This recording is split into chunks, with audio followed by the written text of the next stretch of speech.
Hi students, की to success में आपका बहुत बहुत स्वागत है भाई। हम लोग इनकम फ्रॉम सैलरी का प्रोविडेंट फंड टॉपिक के बारे में पढ़ रहे थे। इसका दो वीडियो हो गया भाई। एक मैंने थ्योरी पोर्शन बताया और एक प्रैक्टिकल पोर्शन बताया। उस प्रैक्टिकल पोर्शन में स्टैट्यूटरी प्रोविडेंट फंड के बारे में और रिकॉग्नाइज्ड प्रोविडेंट फंड के बारे में बताया है ना। स्टैट्यूटरी प्रोविडेंट फंड में क्या होता है, जो भी एम्प्लॉय है, एम्प्लॉयर है ना, कोई भी वहाँ कंट्रीब्यूट करे तो वहाँ पे क्या होता है भाई, एग्जम्प्ट हो जाता है। लेकिन रिकॉग्नाइज्ड प्रोविडेंट फंड में क्या होता है, रिकॉग्नाइज्ड प्रोविडेंट फंड में अगर एम्प्लॉय कंट्रीब्यूट करेगा तो एग्जम्प्ट रहेगा, लेकिन एम्प्लॉयर अगर कंट्रीब्यूट करेगा तो 12% तक एग्जम्प्ट रहेगा, बाकी के ऊपर क्या लग जाएगा, टैक्स लग जाएगा।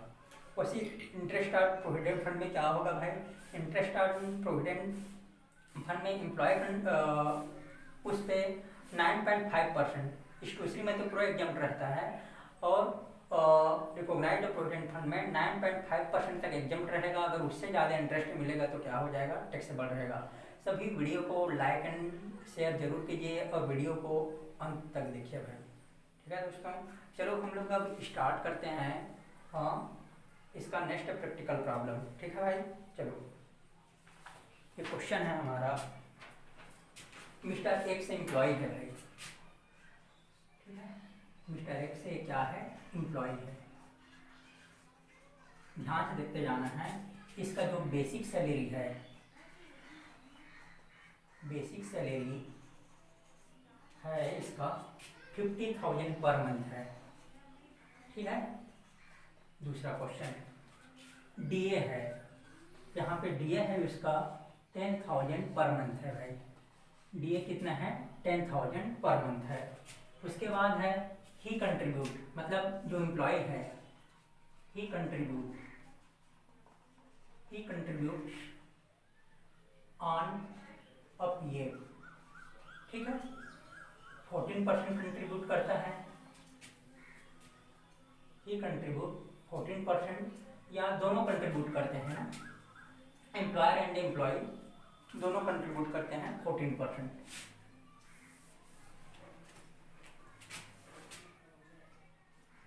he and employer contribute 14%, ठीक है। दोनों 14% पीएफ में कंट्रीब्यूट करते हैं। उसके बाद है इंटरेस्ट ऑन पीएफ।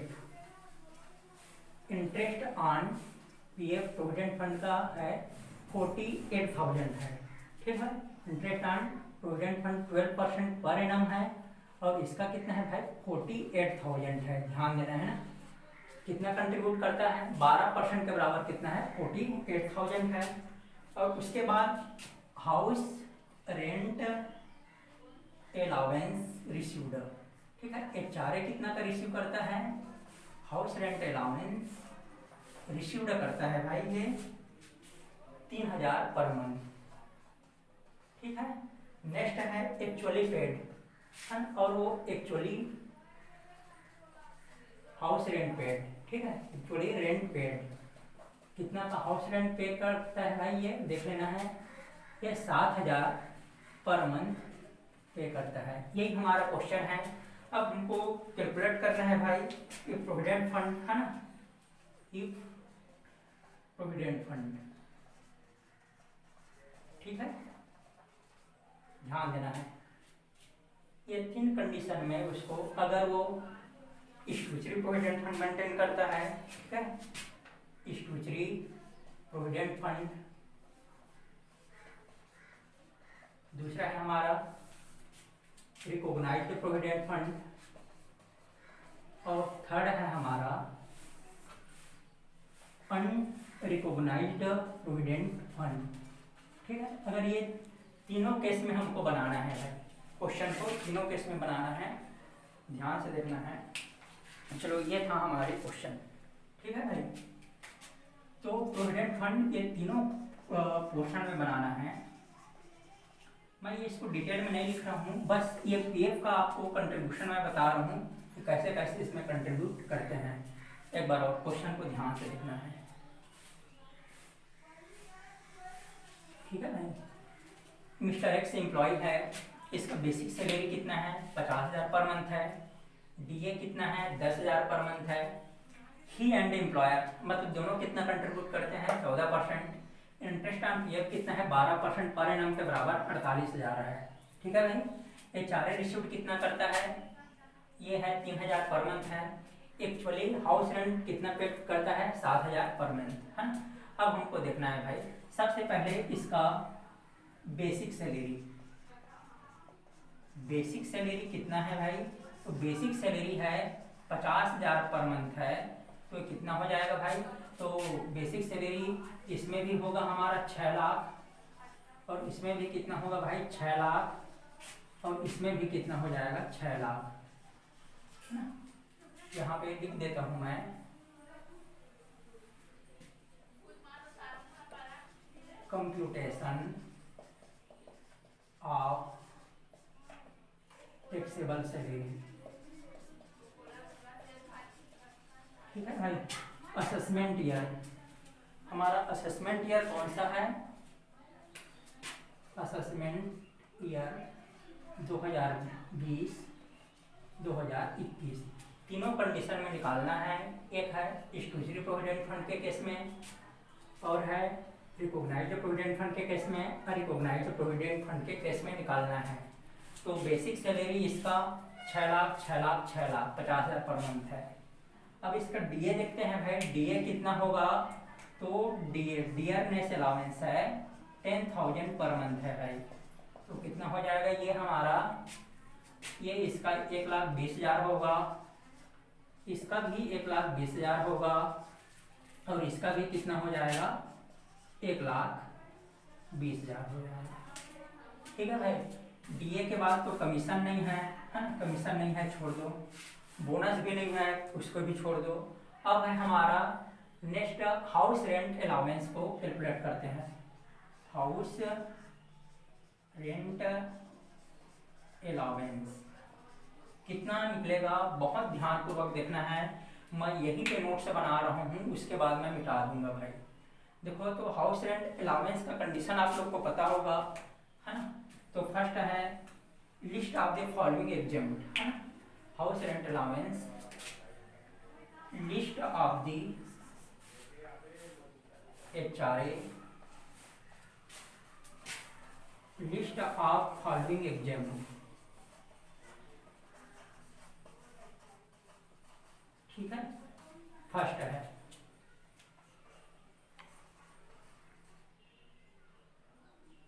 है आपका rent paid minus 10% salary, rent paid minus 10% salary. ठीक है भाई। तो देखो कितना का रेंट पे कर रहा है, ध्यान देना है। एक्चुअली रेंट पेड है 7,000 है ना? तो 7,000 पर मंथ है, तो 12 महीने का कितना हो जाएगा, 12 सत्ते 84,000 माइनस 10% ऑफ सैलरी। सैलरी में दोनों को लेंगे भाई, बेसिक सैलरी को लेंगे और डीए को लेंगे। तो बेसिक सैलरी आपका 6 लाख है और डीए कितना है 1,20,000, 7,20,000 होगा। 7,20,000 का 10% कितना हो जाएगा भाई 72,000। ठीक है। तो ये आपका हो जाएगा rent paid minus 10% of salary 12,000 हो जाएगा। कितना होगा, ये 12,000 हो जाएगा। ठीक है भाई। दूसरा इसका होता है 40% ऑफ सैलरी। ठीक है भाई, 40% ऑफ सैलरी। तो देखो इसका सैलरी कितना है भाई, बेसिक प्लस डीए मिला करके 7,20,000 है और 7,20,000 का 40% कितना होता है भाई, 7,20,000 का 40% होता है ये 2,88,000 होगा। कितना होगा, 2,88,000। और तीसरा है हमारा एक्चुअली रेंट रिसीव्ड। एक्चुअली में कितना रिसीव्ड करते हैं भाई रेंट, देखना ध्यान से। एक्चुअली हाउस रेंट रिसीव्ड कितना है 3,000 पर मंथ है, तो 3,000 पर मंथ का कितना हो जाएगा भाई, तो 3,000 पर मंथ का ये हो जाएगा आपका 12,36,000। कितना होगा, 12,36,000। तो देखो ध्यान देना है, लिस्ट ऑफ फॉलोइंग एग्जेम्प्ट, जो ये तीनों में से कम है ना वो क्या होगा, एग्जेम्प्ट होगा। तो इसका रूल है पहला rent paid minus 10% salary, rent कितना का पे कर रहा है वास्तव में वो 7,000 का रेंट पे कर रहा है, तो 12,784 हो जाएगा माइनस 10% 10% ऑफ सैलरी, 7,20,000 का 10% 72,000 हो जाएगा, ये 12,000 निकला। 40% ऑफ सैलरी, 40% ऑफ सैलरी कैसे निकला भाई, तो देखो 40% ऑफ सैलरी 7,20,000 का 40% कितना होगा 2,88,000 हो जाएगा। 40% का कितना हो जाएगा 2,88,000। एक्चुअली रेंट रिसीव्ड कितना है 3,000 पर मंथ है, तो 12 से कितना हो जाएगा 36,000। अब ये तीनों में से कम कौन है भाई, तीनों में से कम है हमारा 12,000 है भाई, तीनों में से कम हो जाएगा 12,000। तो एग्जेम्प्ट कितना होगा, एग्जेम्प्ट 12,000 होगा, एग्जेम्प्ट कितना होगा 12,000 होगा भाई, है ना। तो हाउस रेंट अलाउंस कितना का रिसीव्ड किया है, ध्यान देना है, 12 किया 36, 3,000 पर मंथ है, ये 36,000 का रिसीव किया है। 36,000 में कितना एग्जेम्प्ट होगा भाई 12,000 एग्जेम्प्ट होगा, और टैक्सेबल कितना होगा, टैक्सेबल इसमें 24,000 हो जाएगा। तो तीनों में कितना लिखा जाएगा भाई 24,000 लिखा जाएगा, है ना। तो हाउस रेंट अलाउंस कितना हो गया, ध्यान देना है, वेरी इंपॉर्टेंट, ये यहाँ पे ये 24,000 हो गया, है ना, ये 24,000 हो गया, यहाँ पे भी 24,000 हो गया। इसको मैं बार बार नहीं बताऊंगा क्योंकि इसको मैं मिटाने वाला हूँ भाई, है ना। देख लेना है, एक बार और समझा देता हूँ कि चारे का कैलकुलेशन कैसे करते हैं। List of the following exempt, तीनों में से जो कम हो वही क्या होगा एग्जेम्प्ट होगा। तो रेंट पेड माइनस 10% सैलरी, कितना का रेंट पे किया है भाई, देखो एक्चुअली रेंट पेड है 7,000 पर मंथ, तो 12,84,000 माइनस 10% सैलरी, सैलरी में बेसिक सैलरी और डीए को जोड़ दिए, 7,20,000 का 10% कितना हो जाएगा 72,000। ठीक है भाई, यहाँ पे मैं नोट्स में लिख देता हूँ, ये 84,000 कैसे आया 7,000 पर मंथ इंटू 12, और ये कैसे आया भाई 7,20,000 इंटू 10%, ये रूल है भाई, है ना। तो यहाँ पे ये कितना आ गया हमारा 12,000 आ गया। 40% ऑफ सैलरी, 7,20,000 का 40% कितना आया 2,88,000 आएगा, और एक्चुअली रेंट रिसीव्ड कितना है भाई 3,000 पर मंथ है, मतलब 12 या 36,000 है। तो एग्जेम्प्ट तीनों में से जो कम हो, तो तीनों में से जो कम कौन सा है 12,000 है। अब मैं इसको मिटा रहा हूँ दोस्तों, ठीक है, चलो मैं इसको अब मिटा देता हूँ, ये मिटा दिया भाई, है ना। ध्यान से देखना है, आप लोग कॉपी में नोट कर लीजिए, ठीक है, बाद में समझ में नहीं आया ऐसा मत बोलना भाई। चलो आगे बढ़ते हैं, ये इसको मिटा दिया।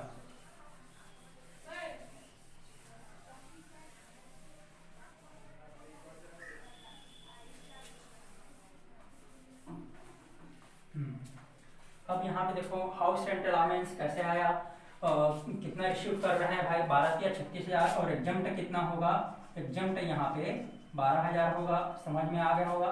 तो टैक्सेबल कितना हो जाएगा 24,000। अब हमको ध्यान देना है एम्प्लॉयर कंट्रीब्यूशन, एम्प्लॉय कंट्रीब्यूशन, ये सबको ध्यान देना है भाई। सबसे पहले एम्प्लॉय कंट्रीब्यूशन को देख लेते हैं। एम्प्लॉय कंट्रीब्यूशन, एम्प्लॉय कंट्रीब्यूशन क्या होगा, तो एम्प्लॉय का जो कंट्रीब्यूशन है ना भाई, एम्प्लॉय का कंट्रीब्यूशन एग्जेम्प्ट रहता है, क्या रहता है भाई एग्जेम्प्ट, इस किसी में भी एग्जेम्प्ट, ठीक है भाई। अब यहाँ पे हमारा एम्प्लॉयर का कंट्रीब्यूशन आएगा, किसका, एम्प्लॉयर का, एम्प्लॉयर कंट्रीब्यूशन एक्सेस ऑफ 12% ही टैक्सेबल होगा, एक्सेस ऑफ 12%, ठीक है। अब यहाँ पे देखो एम्प्लॉयर कितना, एम्प्लॉय का तो पूरा एग्जेम्प्ट रहेगा, एम्प्लॉयर कितना कंट्रीब्यूट कर रहा है 14%, और 12% से ज़्यादा होना तभी टैक्स लगेगा, और 12% तक रहेगा तो उस पर टैक्स नहीं लगेगा।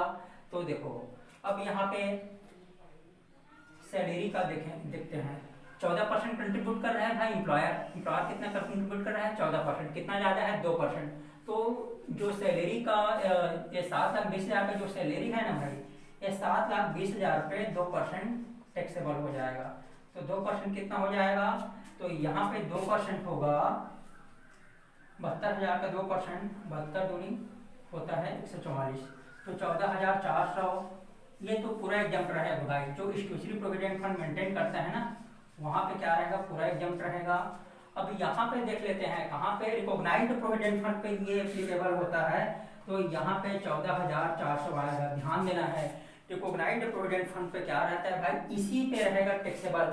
अगर वो 12% से ज़्यादा कोई एम्प्लॉयर कंट्रीब्यूट करता है तो एग्जम्प्ट रहेगा। यहाँ पे ये एम्प्लॉयर 14% क्या कर रहा है, कंट्रीब्यूट कर रहा है, तो 12% से कितना ज़्यादा है, 2%, तो 2% ये क्या हो जाएगा रिकॉग्नाइज्ड प्रोविडेंट फंड के केस में। ध्यान देना है, रिकॉग्नाइज्ड प्रोविडेंट फंड के केस में जो 12% से ज़्यादा है वो टैक्सेबल होगा। इसमें स्टैट्यूटरी प्रोविडेंट फंड में कितनों भी परसेंट कंट्रीब्यूट कर सब क्या रहेगा, एग्जम्प्ट। और यहाँ पे भी ये क्या रहेगा भाई, एग्जम्प्ट रहेगा। ठीक है, अब यहाँ पे नेक्स्ट देखते हैं हम लोग।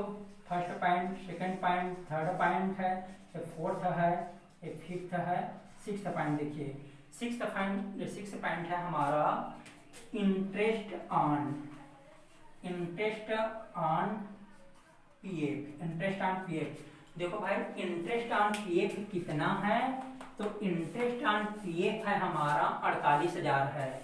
इंटरेस्ट 12% के बराबर कितना है, 48,000। तो यहाँ पे तो interest on PF statutory provident fund में क्या रहेगा, पूरा एग्जम्प्ट रहेगा दोस्तों। स्टैट्यूटरी प्रोविडेंट फंड में क्या रहेगा, कंप्लीटली एग्जम्प्ट रहेगा। लेकिन रिकॉग्नाइज्ड प्रोविडेंट फंड में देखना है, रिकॉग्नाइज्ड प्रोविडेंट फंड में क्या होगा, तो देखो ध्यान देना है 9.5% तक क्या रहता है interest on provident fund excess of 9.5%। कितना भाई, 9.5% से ज्यादा होगा तभी एग्जम्प्ट होगा। तो यहाँ पे ध्यान से देखना है ना, तो यहाँ पे देखो भाई ये 12% के बराबर कितना है, 12% के बराबर हमारा 48,000 है। और यहाँ पे एग्जम्प्ट कितना होगा, एग्जम्प्ट होगा 9.5%। तो 9.5% के बराबर कितना होगा भाई एग्जम्प्ट, ध्यान देना है, निकाल लीजिए। तो x बराबर हो जाएगा 48,000 इंटू 9.5 डिवाइड बाई 12 हो जाएगा। तो ये कितना होगा, 12 चौक 48 हो गया। कितना हो गया भाई, 12 चौक 48। अब इसको मैं मल्टीप्लाई कर देता हूँ, ये कितना हो जाएगा भाई, 4 पंचे 20 और 4 निया 36, 36 और 2 38। 38,000 तक हमको एग्जम्प्ट मिल जाएगा। 38,000 तक क्या मिलेगा, एग्जम्प्ट रहेगा, है ना। तो देखो इंटरेस्ट ऑन पीएफ कितना है, 48,000 है ना। 48,000 में कितना एग्जम्प्ट रहेगा, 9.5%। 9.5% के बराबर कितना आया, 38,000। तो 48,000 में से 38,000 एग्जम्प्ट होगा, तो 10,000 क्या हो जाएगा हमारा, टैक्सेबल हो जाएगा। 10,000 क्या होगा, टैक्सेबल। ध्यान देना है, इसको भी बार बार नहीं बताया जाएगा क्योंकि बोर्ड का शॉर्टेज है भाई। देखना, interest on PF excess of 9% है, 9% से ज्यादा होगा वही टैक्सेबल होगा। तो देखो 12% के बराबर कितना है, 48,000। तो एग्जम्प्ट 9.5%, 9.5% के बराबर x, तो x का वैल्यू कितना आया देखो, तो x का वैल्यू आया 38,000 है ना। x का वैल्यू 38,000, तो 48,000 में 38,000 एग्जम्प्ट हो गया, कितना टैक्सेबल होगा, तो ये हमारा टैक्सेबल होगा 10,000 क्या हो जाएगा, टैक्सेबल, है ना। तो इसको इस तरीके से निकाल सकते हैं। ये है हमारा एग्जम्प्ट। अगर टैक्सेबल निकालेंगे तो टैक्सेबल कितना आ जाएगा भाई, 2.5।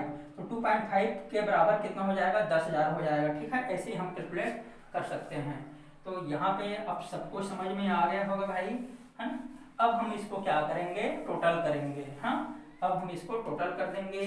तो ग्रास सैलरी कितना हो गया, ध्यान देना है भाई सबको, और ध्यान देना है ग्रास सैलरी। तो हमारा ग्रास सैलरी हो जाएगा, ग्रास सैलरी। तो ग्रास सैलरी कितना होगा भाई, ध्यान देना है सभी को, जोड़ते जाना है ना। तो ये स्टैट्यूटरी प्रोविडेंट फंड, अगर वो गवर्नमेंट एम्प्लॉय है, स्टैट्यूटरी प्रोविडेंट फंड मेंटेन करता है 7,20,000। 7,20,000 में अगर 24 को जोड़ूंगा तो 7,44,000 आएगा। यहाँ पे इसका कितना आएगा, 7,44,000 ग्रास सैलरी आएगा। और यहाँ पे इसका कितना हो जाएगा, 7,20,000 और ये 7,44,000 हो जाएगा। 7,44,000 और 10 कितना हो जाएगा, 7,54,000 हो जाएगा। और 54 और 14 कितना हो जाएगा, 68। 7,68,400 ये होगा भाई, कितना होगा, 7,68,400 ये होगा। और इसका कितना होगा, इसका भी कितना होगा, 7,44,000 होगा। अब इसमें स्टैंडर्ड डिडक्शन को माइनस कर देते हैं। लेस क्या माइनस करेंगे, standard deduction. Standard deduction standard deduction को माइनस किया जाएगा। कितना है भाई स्टैंडर्ड डिडक्शन? तो स्टैंडर्ड डिडक्शन सैलरी में 40,000 मिलता है, ये 40,000 को क्या कर दूंगा माइनस कर दूंगा, ये 40,000 को माइनस कर दूंगा। ठीक है, अब हमारा टैक्सेबल सैलरी आएगा। क्या आएगा भाई टैक्सेबल सैलरी, है ना, जिसमें क्या लगेगा टैक्स लगेगा। तो यहाँ पे देखो टैक्सेबल सैलरी कितना आया, ये टैक्सेबल सैलरी हो गया ना, टैक्सेबल सैलरी होगा यहाँ पे 7,04,000, इसमें टैक्स लगेगा। और यहाँ पे आएगा हमारा, यहाँ पे आएगा ये 7,28,400, है ना, 7,28,400 आएगा। और यहाँ पे कितना आएगा भाई 7,04,000 यहाँ पे भी आएगा। ठीक है, हाँ ध्यान देना है। अभी हमने प्रैक्टिकल प्रॉब्लम देखे प्रोविडेंट फंड का। अगर ये एम्प्लॉय तीनों मेंटेन करता है, अगर स्टैट्यूटरी प्रोविडेंट फंड भी मेंटेन करेगा, रिकॉग्नाइज्ड प्रोविडेंट फंड भी मेंटेन करेगा और अनरिकॉग्नाइज्ड प्रोविडेंट फंड भी मेंटेन करेगा, तो कितना कितना आएगा इसको हम लोग देखे हैं दोस्तों, है ना, तो ध्यान देना है। चलो, तो मिस्टर एक्स एम्प्लॉय है, बेसिक सैलरी कितना है 50,000 पर मंथ, डीए कितना है 10,000, तो basic salary 50,000 per month 6 lakh. तीनों केस में देखना है, अगर स्टैट्यूटरी प्रोविडेंट फंड मेंटेन करता है, रिकॉग्नाइज्ड प्रोविडेंट फंड मेंटेन करता है, रिकॉग्नाइज्ड प्रोविडेंट फंड मेंटेन करता है, 6 lakh 6 lakh 6 lakh. DA 10,000 per month है, 1,20,000 1,20,000 1,20,000। ठीक है, ही एंड एम्प्लॉयर कंट्रीब्यूट 40%। ठीक है, कितना अंशदान करता है भाई पीएफ में, he and employer contribute to a PF. ठीक है, टू अ पीएफ, पीएफ में कितना कंट्रीब्यूट करता है भाई 14% और 14%। ठीक है, तो अब यहाँ पे कॉन्सेप्ट है, अगर ध्यान देना है ना, एम्प्लॉय कंट्रीब्यूशन करेगा तो पूरा एग्जम्प्ट रहेगा, एम्प्लॉयर कंट्रीब्यूशन करेगा तो स्टैट्यूटरी प्रोविडेंट फंड में एग्जम्प्ट रहेगा और अनरिकॉग्नाइज्ड प्रोविडेंट फंड में एग्जम्प्ट रहेगा। लेकिन रिकॉग्नाइज्ड प्रोविडेंट फंड में 12% तक एग्जम्प्ट रहेगा, और जो 12% से ज्यादा हो तो उस पर टैक्स लग जाएगा। तो एम्प्लॉयर कितना कंट्रीब्यूट किया है 14%, तो 12 से कितना परसेंट ज्यादा है 2%, तो ये 2% है ना, सैलरी पे 2%। सैलरी में डी और बेसिक सैलरी के लिए 7,20,000 का 2% कितना हो जाएगा, 7,20,000 का 2% 14,400 आया। ठीक है, बाकी एसपीएफ और इसमें एग्जम्प्ट रहेगा, इसमें जो एक्स्ट्रा है 10% ज्यादा है वही टैक्सेबल होगा। है भाई समझ में? ठीक है, नेक्स्ट है इंटरेस्ट ऑन पीएफ 12% का 48,000, ध्यान देना है। अब है interest on PF, statutory provident fund maintain करेगा तो एग्जम्प्ट रहेगा, और अनरिकॉग्नाइज्ड प्रोविडेंट फंड मेंटेन करेगा तो पर भी एग्जम्प्ट रहेगा। लेकिन इस केस में क्या होगा भाई, रिकॉग्नाइज्ड प्रोविडेंट फंड के केस में 9.5% तक क्या रहेगा एग्जम्प्ट, और कितना ज्यादा है 2.5% ज्यादा है। तो 12% के बराबर 48,000 है, तो 2.5% के बराबर कितना हो गया, 12% के बराबर 48,000, तो 2.5% के बराबर आपका 10,000। या तो कैसे निकालेंगे, 12% के बराबर 48,000 है, तो 9.5% के बराबर कितना होगा 38,000, तो 9.5% के बराबर क्या होगा एग्जम्प्ट होगा। तो 48,000 में 38,000 माइनस करेंगे तो कितना आएगा 10,000, तो ये आ गया भाई। नेक्स्ट है एचआरए रिसीव्ड 3,000 और एक्चुअली एचआरए कितना पे करता है 10,000। अब वो भाई वो खुद बेचारा बाहर में रहता है, उसको हाउस रेंट अलाउंस 3,000 मिल रहा है और खुद कितना हाउस रेंट पे करता है 7,000। बड़ा समस्या है, तो हम लोग देखें कैसे निकालेंगे हाउस रेंट अलाउंस। ठीक है भाई, तो मैंने बताया बार उस समय बताया था कि बोर्ड का शॉर्टेज है, आप लोग स्क्रीनशॉट कर लीजिए या कॉपी में नोट कर लीजिए। तो देखो rent paid minus 10% salary, rent कितना का पे किया है 7,000, तो 12 सत्ते कितना हो गया 84,000, माइनस सैलरी 7,20,000 का 10% कितना हो जाएगा 12,000। एक दूसरा सैलरी का 40%, तो 7,20,000 का 40% कितना हो जाएगा 2,88,000। और एक्चुअली रेंट रिसीव्ड कितना हो रहा है 12,36,000, तो तीनों में से कौन कौन सा है 12,000, तो 12,000 क्या होगा भाई एग्जम्प्ट होगा। तो 12,36,000 रिसीव किया है और 36,000 में 12,000 एग्जम्प्ट होगा, सब में टैक्सेबल कितना हो जाएगा 24,000, है ना। और तीनों कंडीशन में बनाना था भाई क्वेश्चन को, तीनों कंडीशन में बनाना था, है ना। तो फर्स्ट के केस में कितना आया 7,44,000 और इसमें लेस कर दिए हम लोग स्टैंडर्ड डिडक्शन 40,000 को, आरपीएफ में है ना 7,38,000 लेस कर दिए 40,000 को, यू आरपीएफ में 7,44,000 लेस कर दिए 40,000 को, है ना। तो यहाँ पे आपका टैक्सेबल सैलरी आया इस केस में 7,04,000 आया, रिकॉग्नाइज्ड प्रोविडेंट फंड के केस में 7,28,000 आया टैक्सेबल सैलरी, और अनरिकॉग्नाइज्ड प्रोविडेंट फंड के केस में 7,04,000 आया। तो दोस्तों यहाँ पे मैं दो टॉपिक का इसका प्रैक्टिकल का बताया, अगर वो तीनों कंडीशन में मेंटेन करते हैं तो statutory provident fund, recognised provident fund, unrecognised provident fund, इसके बारे में आज मैं डिटेल में बताया हूँ। ठीक है भाई, हम लोग सब टॉपिक को पढ़े हैं, ग्रेजुएटी भी पढ़ चुके हैं, पीएफ भी पढ़ चुके हैं। ठीक है भाई, पीएफ क्या होता है मैं बार बार बता चुका हूँ। कोई भी एम्प्लॉय क्या होता है, रिटायरमेंट होता है तो अपने भविष्य के सुरक्षा के लिए हर मंथ हर साल वो मेंटेन करके रखते जाता है कुछ कुछ पोर्शन, है ना। और लास्ट में जब रिटायरमेंट होता है तो उसको इंटरेस्ट के साथ